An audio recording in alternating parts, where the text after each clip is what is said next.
So now we're in the second half of the show today, or the talks today. And our very next speaker goes by the name of Albert Wong. Now, Albert has a special place in my heart because he's actually one of the professors for my study program at the University of Twente when I used to study still in chemical engineering. Anyone here from chemical engineering? Anyone? Yes, that's one person. Let's go. So great. So I say that because Albert is a very curious person. And as you all know, scientists are very curious. And Albert's curiosity started from one small experiment in a lab. Like, that's how it always starts. One experiment in a lab, make some things in a lab. That's how it always starts for any scientist. But Albert's curiosity went further, right? He was really interested in how chemical reactions can organize or can react in harmony to make chemical systems or molecular systems interact. I know, it's a mouthful. I can't even explain it myself. Without further ado, I want you to please give a round of applause for the next speaker of today, Albert Wong.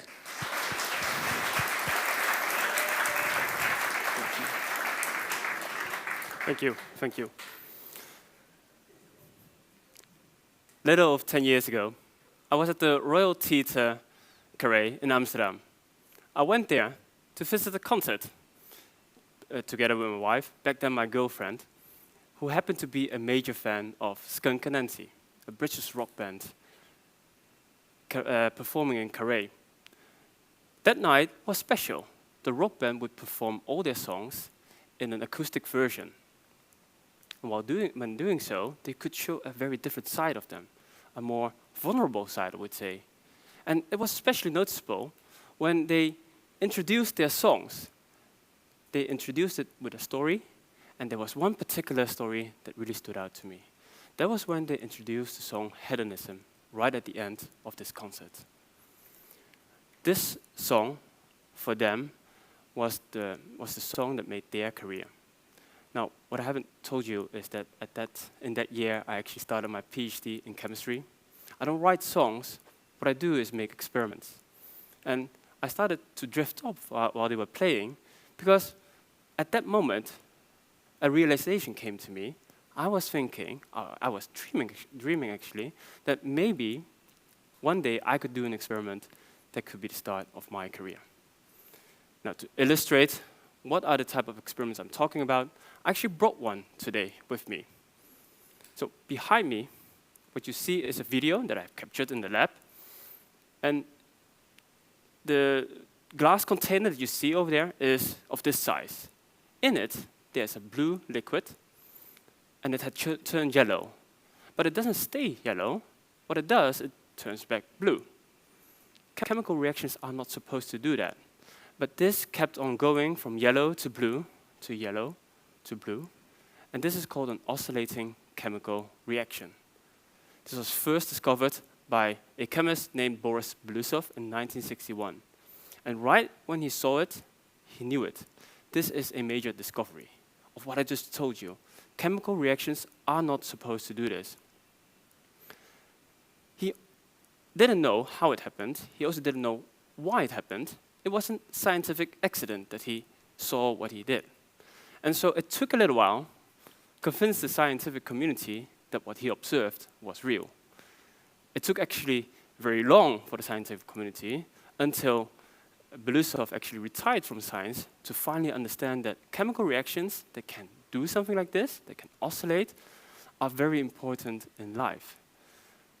What chemical reactions or oscillating chemical reactions do is they regulate our day and night rhythm, they regulate our metabolism, and they regulate many other biological processes. How can something that important be something we cannot make in the lab? The question between 1961 and 2013, that's the start of my PhD, is this. How can we make chemical reactions to oscillate? This was an unsolved question for that many years. And so my PhD advisor thought this would be a great challenge for you to work on.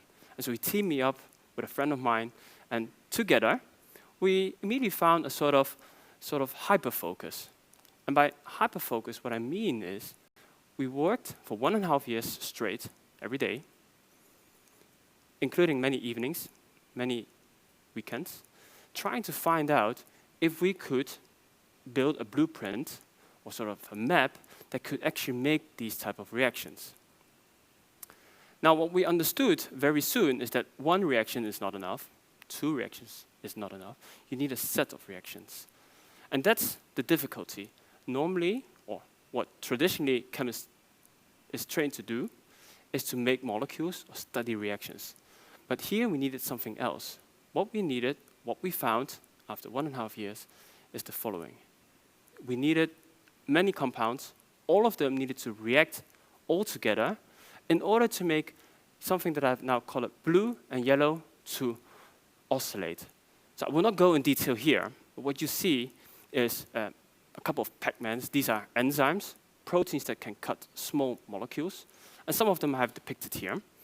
And one of them is yellow. It means that blue can somehow make a process happening that creates a yellow molecule, and when that happens, the yellow molecule can react onto the blue one to kill it.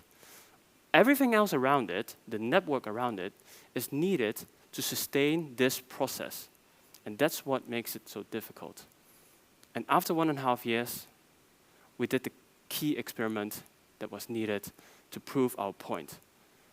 After 1.5 years, we finally made it. It oscillated. This is, to us, this was the most joyful day in my PhD at that point. Let me explain to you what we saw that day. On the vertical axis is concentration. That's the amount of blue component that is created in that reactor.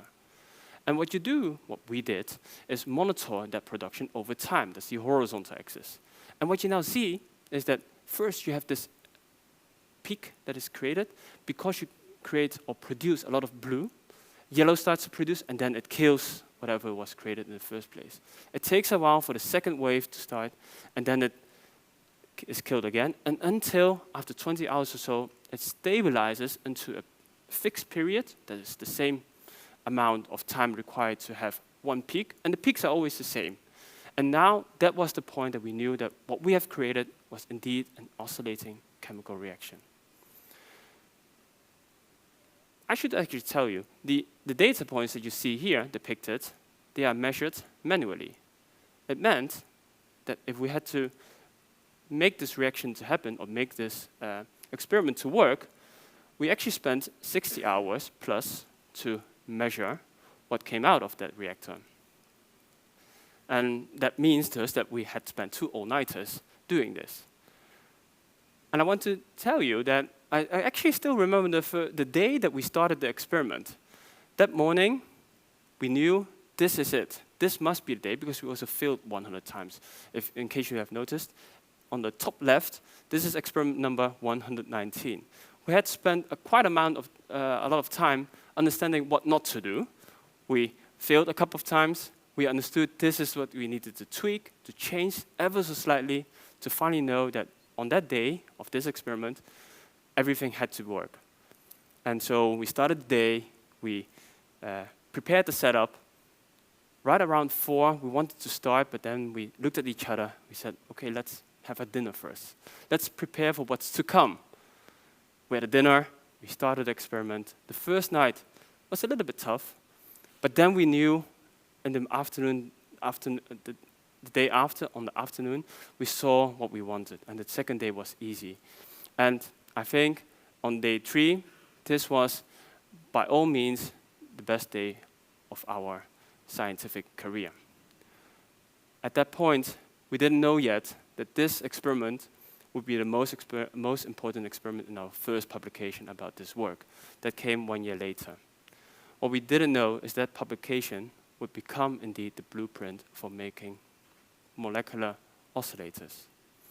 What I couldn't foresee is that this became the foundation for building my own research group at the University of Twente, here in Enschede, 10 years later. And now I got to guide my own PhD students, encourage them to do experiments just like these. But what I do now is I try to tell them to do it differently, a little bit smarter. What we use now are chips. These are small microfluidic chips. You can see the same thing happening. Something that is yellow becomes blue, something that blue becomes yellow. What I mean by microfluidic chips, by the way, are this size of chips. In there is a small microchannel, and that's why they are called microfluidics, and the liquid can go through this channel. What you notice now is that blue doesn't only become yellow and the other way around. Yellow can reach the end, but blue cannot. I will explain why this is important in a minute. What I really want to establish now is that what we have done is we have first built a blueprint. Having that, we can now make devices that are smaller, more sophisticated, more controlled. There are no need for all-nighters. Everything is automated. Thus, we have a platform for us to make new discoveries. And one of the things that we got interested as a team now is to study if the molecular networks that we make can actually do something beyond oscillating. Can they, for example, compute?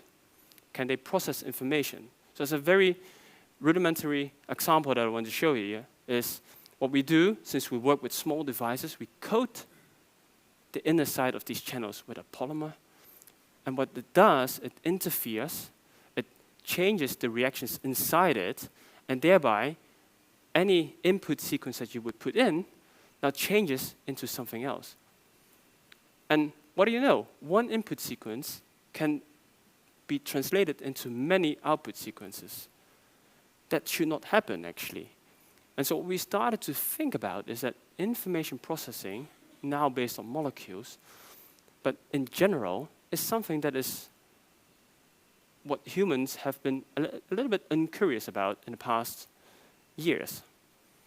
A colleague of mine had recommended me a book not so long ago, and the book is called Probably Approximately Correct, written by a mathematician, Leslie Valiant. Now, what Leslie Valiant tells in his book is that computing, the concept that was invented by Alan Turing, was actually never meant for building a computer. Can you imagine that? The concept of which we know that is manipulating ones and zeros was never meant for developing the technology of what we have done in the past 80 years, a technology that had marveled beyond anyone's imagination.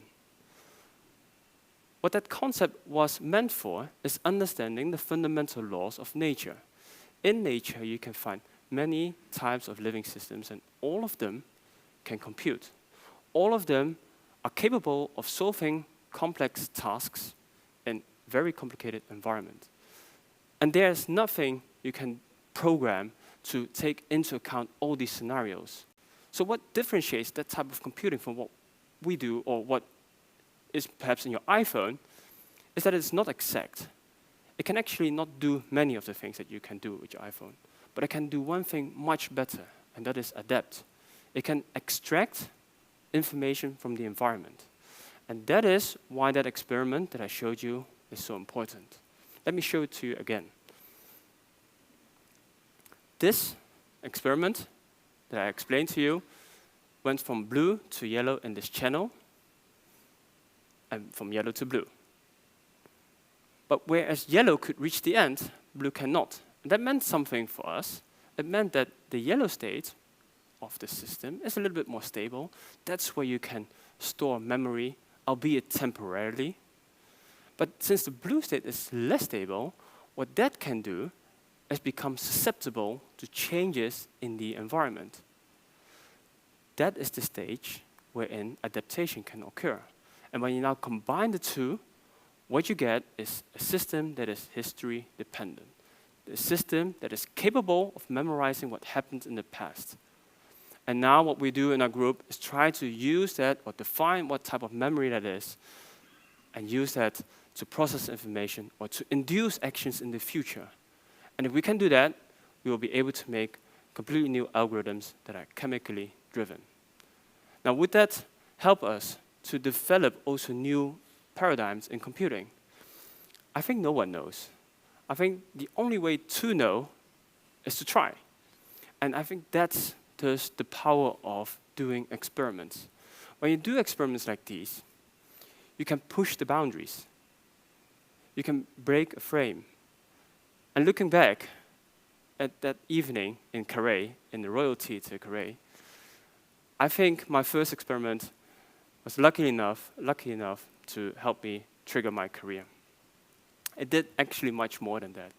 That first experiment showed me that in chemistry, I can find my reason, I can find my creativity, I can share my curiosity. And I know many of you are not chemists, but all of you, deep down, are researchers. You all have an intrinsic drive to build, to create, to imagine. And I think that's what chemistry or life in general is about. Building something that you can imagine and finding pleasure in what you create. Thank you.